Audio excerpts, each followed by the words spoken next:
এইভাবেও যে শুটকি ভর্তা করা যায় কক্সবাজারে না গেলে তো জানতেই পারতাম না। একদম অন্য রকমের একটা শুটকি ভর্তা খেয়েছি। আজকে আপনাদেরকে দারুণ এই শুটকি ভর্তার রেসিপিটা শেয়ার করছি। আশা করি আপনাদের অনেক ভালো লাগবে। খুব সহজেই তৈরি করা যাবে আর এটা 2 সপ্তাহের মতো আপনারা ফ্রিজে রেখে খেতে পারবেন। তো প্রথমে এখানে লইট্টা শুটকি নিয়েছি আমি প্রায় 10টার মতো। লইট্টা শুটকি ভালোভাবে পরিষ্কার করে নিয়েছি, মানে এই ডানা পাখনা তারপর লেজ এগুলো ফেলে দিয়েছি। তারপর শুকনো খোলায় এরকম ছোটো ছোটো করে কেটে আমি একটু ভেজে নিচ্ছি। হালকা করে একটু ভেজে নিলেই হবে। ভাজা হয়ে গেলে গরম পানির মধ্যে এগুলোকে আমি কিছুক্ষণের জন্য একটু ভিজিয়ে রাখবো, ওই 10 মিনিটের মতো। তো 10 মিনিটের মতো ভিজিয়ে রাখার পরে যখন একটু নরম হয়ে যাবে তখন পরিষ্কার ঠান্ডা পানি দিয়ে আমি বারবার করে ধুয়ে নেব। এতে করে শুটকি মাছের ভিতরে যে বালিগুলো থাকে সেগুলো কিন্তু চলে যাবে। তো ভালোভাবে ধুয়ে নেওয়ার পরে আমি এখন একটা প্যানের মধ্যে দিয়ে দেব তেল। সয়াবিন তেলই দিয়েছি আর তেলের মধ্যে শুটকি মাছগুলোকে কিন্তু এখন ভেজে নিতে হবে। একটু হালকা লাল করে ভেজে নিলেই হবে, তবে খুব বেশি একটা ভাজার দরকার নেই, মানে ওই 5 মিনিটের মতো ভাজালেই হবে। তো ভালো করে ভাজা হয়ে গেলে আমি মাছগুলোকে তুলে নিব। তো দেখতে পাচ্ছেন কালারটা চেঞ্জ হয়ে গিয়েছে। এই পর্যায়ে চলে আসলে শুটকি মাছগুলোকে কিন্তু আমি তুলে নিচ্ছি। তো এরপর যেটা করব, মাছগুলোকে উঠিয়ে নিয়ে এই তেলের মধ্যে দিয়ে দিব পেঁয়াজ আর রসুন। তো আমি এখানে 4টা মিডিয়াম সাইজের পেঁয়াজ আর একটা রসুন এরকম কোয়া খুলে নিয়েছি। আদা রসুন বাটা দিয়ে দিলাম এখানে হাফ চামচ করে, হাফ চামচ আদা বাটা, হাফ চামচ রসুন বাটা দিয়েছি।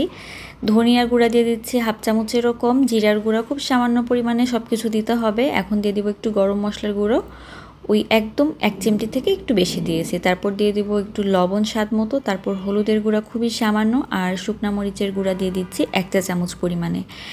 এখন এই মশলাগুলোকে কষিয়ে নিতে হবে। তো ভালো করে কিন্তু কষিয়ে নিব, আর দরকার হলে এখানে একটু পানি দিয়ে আবার কষিয়ে নিতে পারবেন। প্রথমে তেলের মধ্যে কিছুক্ষণ একটু ভেজে নিয়ে তারপর পানিটা ব্যবহার করলে কিন্তু ভালোভাবে কষানো হয় এবং রঙটাও বেশ ভালো আসে।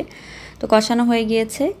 তো আমি এখন এই যে শুটকি মাছগুলো সেগুলো দিয়ে দিচ্ছি। তো শুটকি মাছ দিয়ে এখন এগুলোকে ভালোভাবে একটু ভেজে নিয়ে তারপর পানি দিয়ে একদম ভালো করে কষিয়ে নিব, তা না হলে মশলার যে কাঁচা গন্ধটা সেটা কিন্তু থেকে যাবে।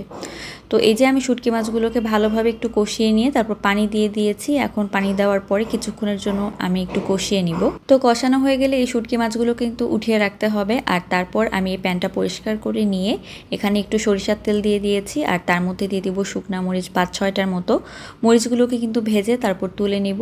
আর এই তেলের মধ্যে দিয়ে দিব বেশ খানিকটা পেঁয়াজ কুচি, মানে আমি এখানে 3টা মিডিয়াম সাইজের পেঁয়াজ কুচি করে নিয়েছি, সেই পেঁয়াজটাকেই আমি এখানে দিয়ে দিচ্ছি। তো পেঁয়াজ দেওয়ার পরে হালকা করে একটু ভেজে নিতে হবে, মানে পেঁয়াজটা একটু নরম হয়ে আসা পর্যন্ত অপেক্ষা করবেন। আর সোনালি রং হওয়ার আগেই কিন্তু পেঁয়াজটাকে নামিয়ে নিতে হবে।